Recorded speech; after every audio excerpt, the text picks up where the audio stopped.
الحمدللہ رب العالمین والصلاة والسلام علی اشرف المرسلین وعلی آلہ واصحابہ اجمعین اما بعد فاعوذ باللہ من الشیطان الرجیم بسم اللہ الرحمن الرحیم السلام علیکم ورحمۃ اللہ وبرکاتہ. ویلکم ٹو فہمی زبان شارٹ لیکچر سیریز بائی نور ہدایت. سبق نمبر 7. الحمدللہ آج کے اس شارٹ لیکچر میں ہم جملہ فعلیہ کے ایک اور امپورٹنٹ ٹاپک کو سیکھنے جا رہے ہیں. آج ہم سیکھیں گے ضمائر بطور مفعول، نون وقایا اور متعلق فعل.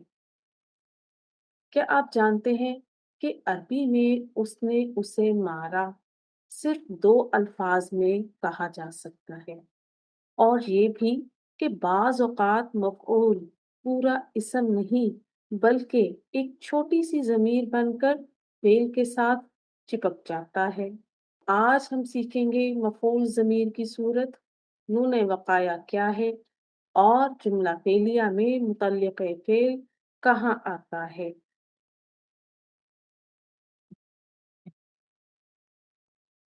بعض اوقات جملہ فعلیہ میں فاعل کی طرح مفعول بھی ضمیر کی صورت میں آتا ہے.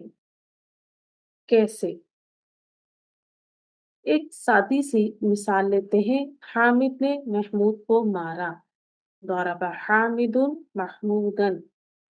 ضرب فعل ہے، یہاں حامد فاعل ہے اور محمودا مفعول ہے، اور دونوں اسم ظاہر ہیں. لیکن اگر میں کہوں اس نے اسے مارا تو اب یہاں فاعل بھی ضمیر ہے اور مفعول بھی ضمیر ہے. عربی زبان میں مفعول کی ضمیر فعل کے ساتھ متصل اٹیچڈ ہو جاتی ہے. چونکہ مفعول ہمیشہ حالت نصب میں ہوتا ہے، اسی لیے ضمیر بھی نصب والی استعمال ہوگی. اس نے اسے مارا. جملہ فعلیہ کیا بنے گا؟ ضربہ. اب اس چارٹ میں ہم غائب کے ضمائر کو بطور مفعول استعمال کریں گے. سب سے پہلے دیکھتے ہیں اس نے اس کو مارا. ضربہ. یہاں اٹیچڈ ہوں کی ضمیر بطور مفعول فعل کے ساتھ آئی ہے. اس نے ان 2 مذکر کو مارا. ضربہما. یہاں اٹیچڈ ہما کی ضمیر مفعول ہے. اس نے ان سب مذکر کو مارا. ضربہم. یہاں اٹیچڈ ہم کی ضمیر مفعول ہے. اس نے اس مؤنث کو مارا. ضربہا. یہاں اٹیچڈ ہا کی ضمیر مفعول ہے. اس نے ان 2 مؤنث کو مارا. ضربہما. یہاں اٹیچڈ ہما کی ضمیر مفعول ہے. اس نے ان سب مؤنث کو مارا. ضربہن. یہاں اٹیچڈ ہنہ کی ضمیر بطور مفعول آئی ہے. یہاں آپ کے سامنے آنے والی تمام ضمائر جو ہیں یہ حالت نصب کے ضمائر ہیں اور فعل کے ساتھ بطور مفعول اٹیچ ہو کر آئی ہیں. اب ہم حاضر کے ضمائر کو بطور مفعول استعمال کرتے ہیں. اس نے تجھ کو مارا. ضربہ کا. اٹیچڈ کاف کی ضمیر یہاں مفعول ہے. اس نے تم 2 مذکر کو مارا. ضربکما. اٹیچڈ کما کی ضمیر مفعول ہے. اس نے تم سب مذکر کو مارا. ضربکم. اٹیچڈ کم مفعول ہے. اس نے تجھ مؤنث کو مارا. ضربکی. اٹیچڈ کاف کی ضمیر بطور مفعول آئی ہے. اس نے تم 2 مؤنث کو مارا. ضربکما. یہاں بھی اٹیچڈ کما کی ضمیر مفعول ہے. اس نے تم سب مؤنث کو مارا. ضربکن. یہاں اٹیچڈ کنہ کی ضمیر بطور مفعول آئی ہے. یہاں جو حاضر کے ضمائر ہیں یہ بطور مفعول فعل کے ساتھ اٹیچ ہو کر آئی ہیں. نون وقایا کیا ہے؟ جب مفعول یا متکلم یعنی مجھے ہو تو ایک خاص نون لائی جاتی ہے جسے نون وقایا کہتے ہیں۔ اس نے مجھے مذکر یا مؤنث کو مارا۔ ضربنی، یہاں ضربہ فعل ہے، نون وقایا ہے اور اٹیچڈ یا کی جو ضمیر ہے یہ متکلم کی ضمیر ہے۔ فعل کیونکہ یا متکلم کی زیر والی ڈیمانڈ پوری نہیں کرتا، نون وقایا فعل کو یا متکلم کے ساتھ جوڑنے میں مدد دیتی ہے۔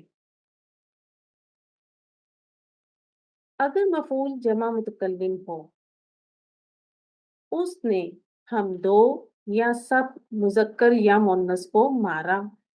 ضربنا، یہاں اٹیچڈ نا کی جو ضمیر ہے وہ بطور مفعول آئی ہے۔ اب ہم ایک امپورٹنٹ رول کو سمجھتے ہیں۔ فعل ماضی کے جمع مذکر غائب کے صیغے کے بعد اگر ضمیر بطور مفعول آئے تو جمع مذکر غائب کے صیغے کے آخر میں آنے والا الف لکھنے میں نہیں آتا۔ انہوں نے محمود کو مارا۔ ضربوا محمودا، اور اگر میں کہتی ہوں انہوں نے اس کو مارا، ضربوہ۔ اب یہاں دیکھیے کہ جمع مذکر غائب کے صیغے کے آخر میں آنے والا الف نہیں آیا۔ ایک اور امپورٹنٹ رول کو سمجھتے ہیں۔ فعل ماضی کے جمع مذکر حاضر کے صیغے کے بعد اگر ضمیر بطور مفعول آئے تو جمع مذکر حاضر کے صیغے کے آخر میں آنے والا تمو ہو جاتا ہے۔ دیکھیے گا، تم سب نے محمود کو مارا، ضربتم محمودا، اور اگر میں کہوں تم سب نے اس کو مارا تو یہاں فاعل بھی ضمیر آ گئی اور مفعول بھی ضمیر ہے، ضربتموہ۔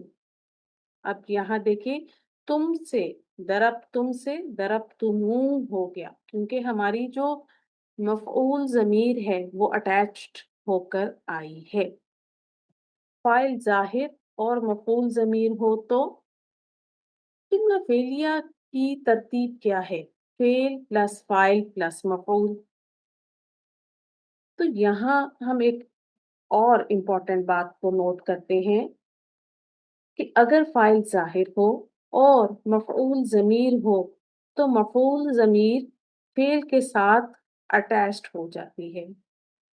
حامد نے اس کو مارا، ضربہ حامد۔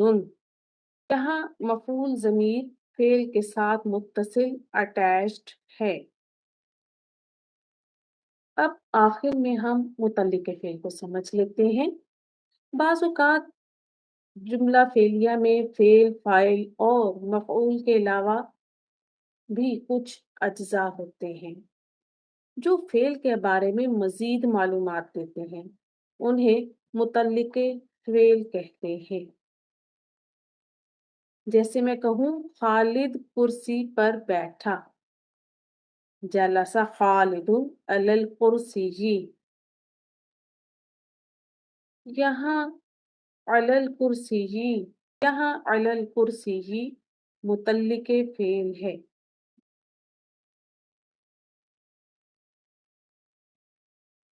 متعلق فعل کہاں آتا ہے؟ فعل لازم میں جملہ فعلیہ کی ترتیب ہوگی فعل پلس فاعل پلس متعلق فعل، لیکن فعل متعدی میں فعل پلس فاعل پلس مفعول اور پھر پلس متعلق فعل، یعنی فعل لازم میں متعلق فعل فاعل کے بعد اور فعل متعدی میں متعلق فعل مفعول کے بعد آئے گا۔ تو آج ہم نے کیا سیکھا؟ مفعول بھی ضمیر کی صورت میں آ سکتا ہے۔ مفعول کے لیے نصب والی ضمیر استعمال ہوتی ہے، یا متکلم کے ساتھ نون وقایا آتی ہے۔ بعض صیغوں کے ساتھ ضمیر مفعول آنے پر شکل میں تبدیلی آتی ہے۔ متعلق فعل فعل سے متعلق اضافی معلومات دیتا ہے۔ اللہ تعالی ہمیں قرآن کریم کی زبان کو صحیح طور پر سمجھنے اور سیکھنے کی توفیق عطا فرمائے۔ سبحانک اللہم و بحمدک نشہد ان لا الہ الا انت نستغفرک و نتوب الیک۔ السلام علیکم و رحمۃ اللہ وبرکاتہ۔